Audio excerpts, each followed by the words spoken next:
Well, it's interesting because you say the song was written kind of in 30 minutes. Does that include the lyrics? Yeah, do everything. You just... The entire song, start to finish, was written in about 30 minutes. Some songs can come really fast like that, you know? Yeah.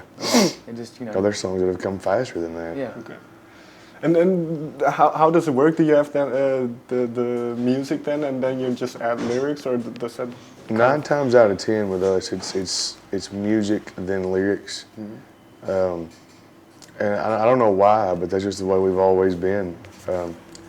Because the music will kind of set the song up for what it needs to be, and then ideas start coming. You know, we all 4 write together, so it's way easier than if one guy were to write all the songs.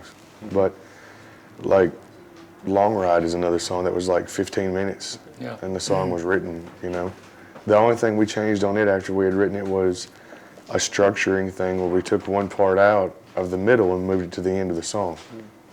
And when you say we write with the 4 of you, does that include the lyrics, or is that more? Okay. Lyrics and music are all 4 of us. And so with a song like In Your Dreams, is there a concept what you're thinking about then, what you want to say in this song?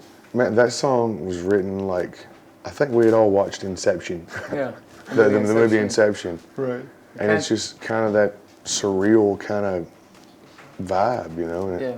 Sometimes, it's, you know, we write about things we experience, and we write fun songs. And sometimes you can just get a concept or... Yeah, hell like that. We had watched that movie and we were like, what a cool story, you know? And we can take an inspiration from that and just write it, you know. And that's what a lot of our stuff comes from. And well, if you look at the rest of the album, was there a separate session? Because you say In Our Dreams was written in 2010. Did you also have a separate session to write the other songs, kind of that ended up there? We wrote a few of them at the Practice House, which is the house on the cover of the record. Okay. So we've always rehearsed, and then a lot of them on the road. Yeah, the majority of them were written on the back of the bus. You know, when we were out on tour, and because man, it's harder to get together now. You know, for 3 or 4 days a week. Because we're all married and 3 of us have kids, and so it's, you know, our time at home is kind of devoted to family. Sure. But we tend to write quite a bit on the bus. We wrote about 5 of the songs when we were over here last summer, at the end of the summer, doing the festivals. Okay. We just get on the bus after this, because you play, you know, 30, 45 minutes, and then the rest of the day you're kind of sitting around like, well, what do we do now? So we start writing songs. Yeah. Does that influence how the song turns out? If you would compare songs that you wrote at home to what you write on tour? Sometimes it's hard because there's nothing like getting in a room and just jamming out an idea. You know, when you have a computer, you can make a song how you want it, and then you get used to hearing it that way versus playing it naturally. So there's a happy medium that, you know. You don't want to try to create a song on a computer that we think is 100% done, because then you're starting to try to copy what a computer's doing as far as drums and all that stuff. So a lot of times it's just good to put down, you know, guitar riffs and just put a beat to it, see how it's going to feel. But we always have to leave room to naturally play the song, because, you know, that's where a lot of the little intricate things come from. John Fred might do a drum roll that we'll add a guitar riff in, you know, because that comes from his brain. So that's always an important thing with us, you know, is the natural ability to play together. What was the song on the record that changed then the most from the initial idea to what ended up on the record? It changed the most? I'm not really sure. I mean, I'm trying to think. Do they change a lot from what you demo? Sometimes, I mean, we'll get the general idea, but sometimes John Fred will add in his own thing for the drums or whatever, you know. But like I said, the demo for us is just a demo, mainly. You know, it's not like we're trying to make a finished product. You know, so we leave room for anything to change once we rehearse it. I mean, there were vocals that changed in every song pretty much, and then. I'm trying to think, because I know we changed stuff in the studio, but I'm trying to really think. Well, we added a part at the end of Rescue Me. Yeah. And then, added stuff at the beginning of it. of course, War was a song we didn't even know we were recording until the day of, well, we were in the studio. About 10 minutes after, we had a song we were going to record, and we decided not to record it. And we were just going through a list of like, what cool cover could we do? And we were going to do a Stevie Wonder song, and we got to going down the list of a Motown #1. You know, I think it's called Motown #1s, which is like the album. And we hit, you know, the Edwin Starr version of War, and we were like, holy shit, this is the one we got to do. Yeah. Why that one? I mean, the minute it comes in, it grabs your attention, and It's a classic song. You know? it lent itself to be able to be played in a heavier, more aggressive fashion.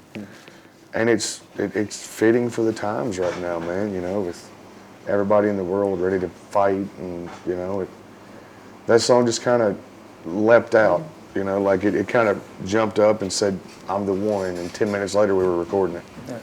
Well, because you say it's kind of appropriate for the time we're living in, and then the song "The Way of the Future" kind of deals with that kind of stuff as Same well. thing. So where did that song start then?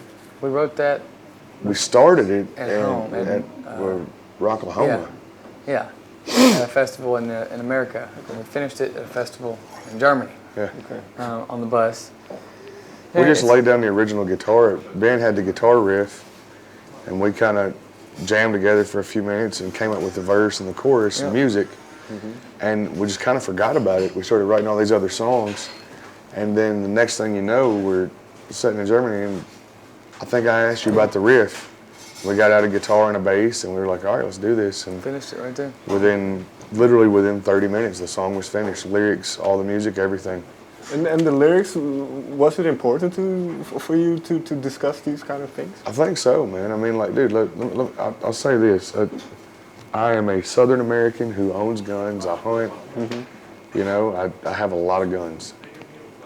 But the way the world is right now, I mean, literally you turn on the news and somebody's getting killed, or somebody, it's nothing positive at all. You know, you got kids killing themselves because they get bullied in school, and Everybody's getting offended. yeah, everybody's offended by something, and it's just like, It was our kind of, you know, we usually don't, we're not a political band, you know, as we've sung about stuff like that, but that's not but like, we're not U2. right, we're not like a theme, Sure. you know. But, you know, every now and then you just gotta, you know, speak your opinion a little bit.